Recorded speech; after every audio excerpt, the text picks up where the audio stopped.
Hi everybody, I'm Lori Gelman from Howdini.com and we're having a block party. Make that a building block party. Grab some hard hats and lots of colorful blocks and let your kids turn your dining room into a construction site.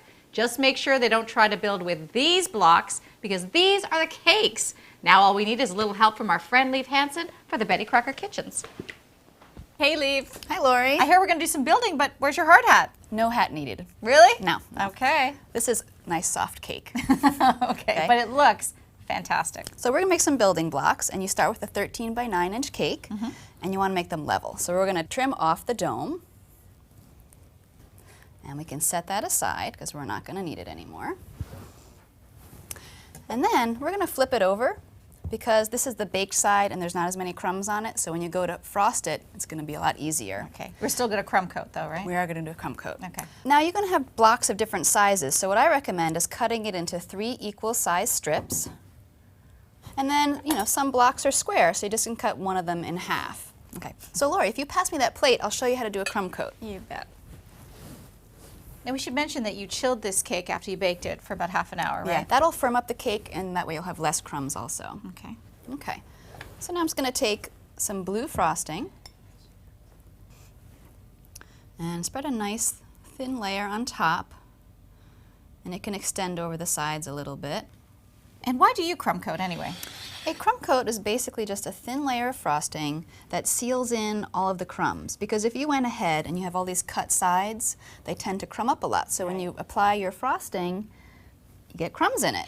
So you don't have to be too fancy with the crumb coating. No, just... as smooth as you can get it, the better.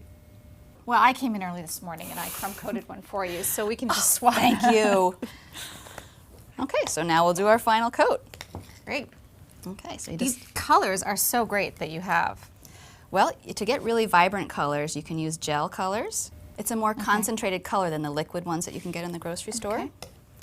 So what I did is I applied some frosting to the top, and then I'm going to go around and finish the sides, and that will create a little lip around the top.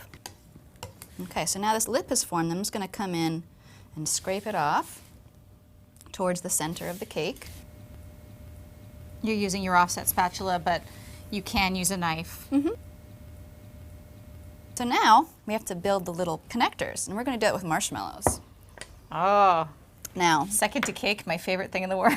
well, as you well know then, marshmallows are a little sticky. Yeah. So a great trick is to use scissors that have been sprayed with non-stick cooking spray. Okay? And they just cut right through like butter. So now we're going to frost them. Just insert a fork into the side, and then you take your little offset spatula. Okay, I have that.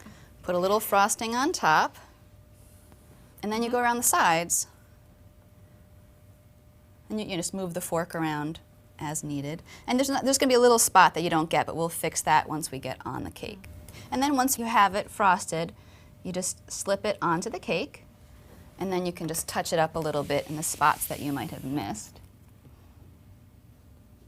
Okay, and then we'll have 4 on this size. How's this? That looks right. You want to put it all the way down. Okay. There you go, and now nudge it off. Great, Okay. Excellent. All right, I'm ready. Okay. You ready? Yes.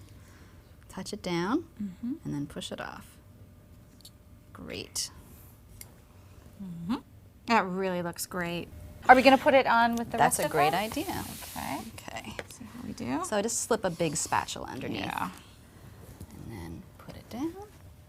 I'll take my little spatula just to nudge it off. Ta-da! This looks so great. Anybody would love to have this at their party. Thanks, Liv. Thanks, Lori. Who doesn't love a building block party? Have fun, everyone. You can find lots more birthday cake recipes and ideas from the cake experts at the Betty Crocker Kitchens on Howdini.com.